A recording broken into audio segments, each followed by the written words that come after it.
Well, hey there, YouTube Pipe community. It's your buddy D-Dub, back for another great video. And in this video, we are going to be talking about Gawith and Hoggarth's Sweet Maple Twist. I picked up, looks like, I think, 4 ounces of this stuff back in September of 16. And I've sampled it sort of here and there. I actually have it broken up into sort of like, I don't know, longer term storage and sort of like everyday grab onto and, you know, kind of keep accessible for the rotation. It is a pretty strong tobacco, and I was looking and trying to do a little bit of research about what component tobaccos actually make up this tobacco, and it's a little confusing. If you go to tobaccoreviews.com, you see that Pipes and Cigars has it listed as Burley and Kentucky, and Smoking Pipes says it has Virginia and air cured, and you know, so it's a little unclear. It definitely, I think, probably has all of those things. I think it has some Burley, it definitely has some dark fired Kentucky, and Virginia tobaccos. So it's really enjoyable. It is really strong, so I generally pack sort of like a mid-sized bowl, but it's got really good flavors, and it really just has that really sort of earthy tobacco flavor.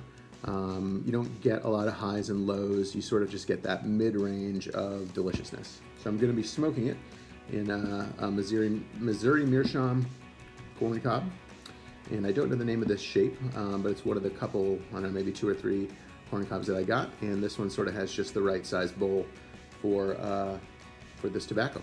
So let's take a look at the tobacco and see what you guys think. See ya on the other side. All right, guys, we are back taking a look at Gawith and Hoggarth's Sweet Maple Twist. And I'm going to be cutting from this rope here, but I just want to show you guys. I'm sure you've all seen these before, but it's worth looking at it. It's a lot of fun to just look at all the different kinds of tobaccos that are out there, and this is one of the unique ones. Just another fun way to enjoy tobacco. I can smell this from far away, and it does smell a little bit like maple, but more than anything, it just smells like really earthy tobaccos.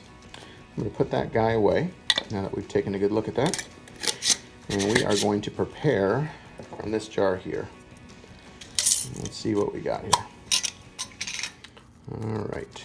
So what I tend to do with these, as you can see, it's super dense, and while it doesn't feel particularly moist, you know, it is pretty wet as tobaccos go. And so what I like to do is just take out a trusty cigar cutter. You can see it's really gorgeous tobacco. Just like to cut myself some coins. So that's what we're going to attempt to do here. I'm trying to make them pretty thin.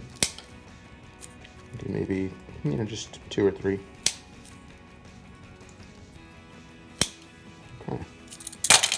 All right. Apparently I'm having a hard time holding on to that. Let's take a look at these.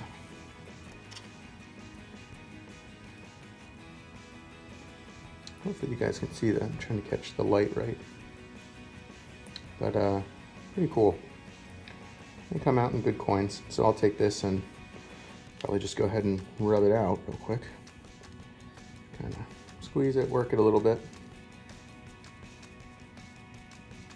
Yeah, and as you sort of work it out, you can just see how moist it really is. You get these long strands. Just smells like delicious, fresh tobacco. I don't know, or fresh fermented tobacco. All right, guys, I'm gonna keep working this, and then we'll find our way outside.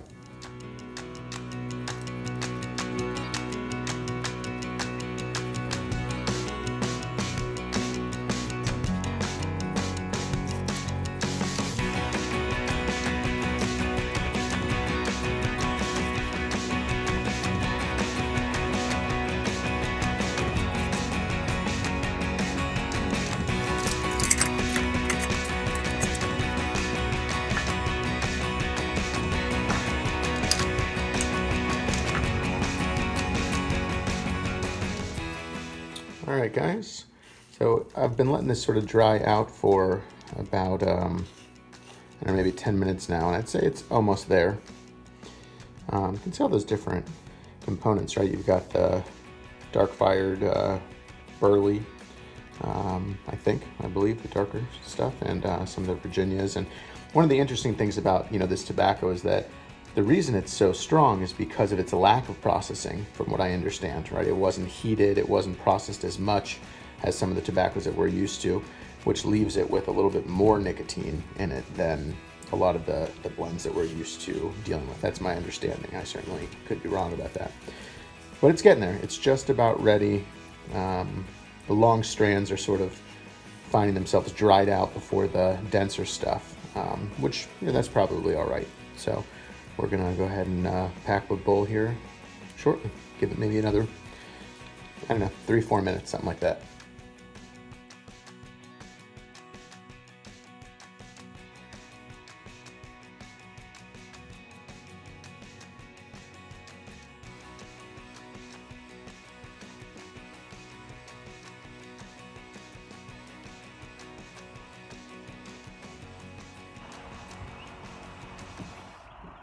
Well, hey there, YouTube pipe community. It's your buddy D-Dub, right back with you.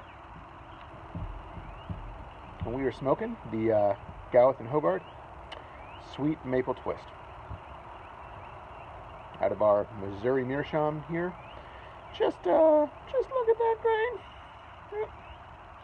Just look at that cob action.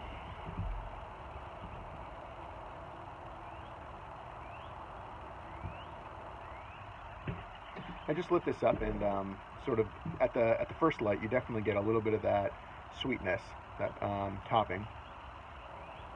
And then underneath it, you really just get a lot of the Kentucky burley dark fire. It reminds me of it's a little cigar-like, I think. Maybe that's because I've been smoking dark-fired Drew Estate cigars. Smoking pretty good. That's a nice sort of retro hail. It's just a nice consistent taste.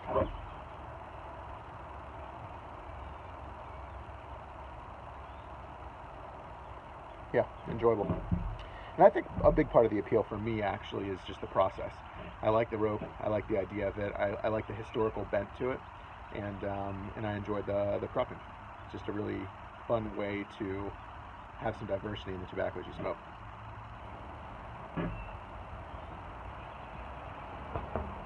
I'm going to smoke this down a little bit more, see if I can capture any more flavors with my amateur palate. Come back to you with that towards the end. So I'd say I'm about 3/4 of the way down the bowl, and the flavor stayed pretty consistent. The maple's still there a little bit, not as much as maybe at the beginning, but the flavors have really melded well.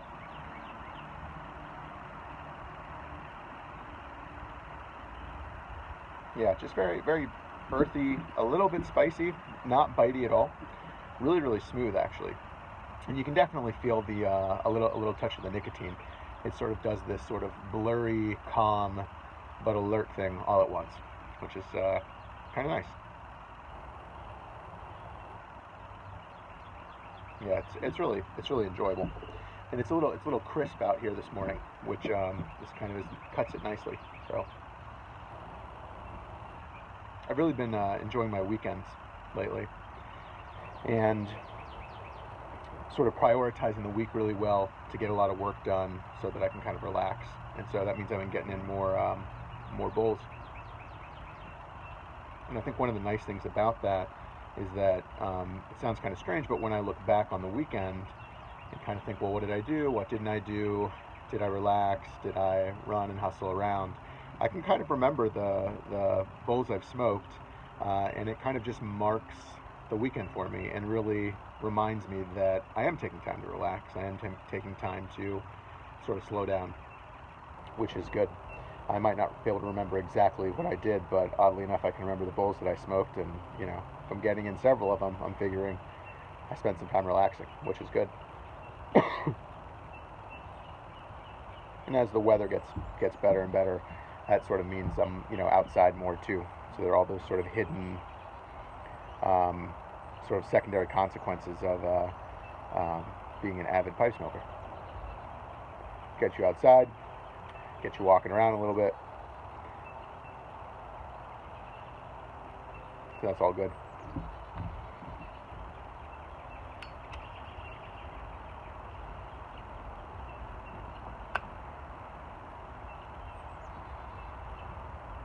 Very smooth, very creamy. All right, guys, I'm going to finish what's left of this bowl. Thanks for hanging out with me. I will see you guys later. Take care. Bye.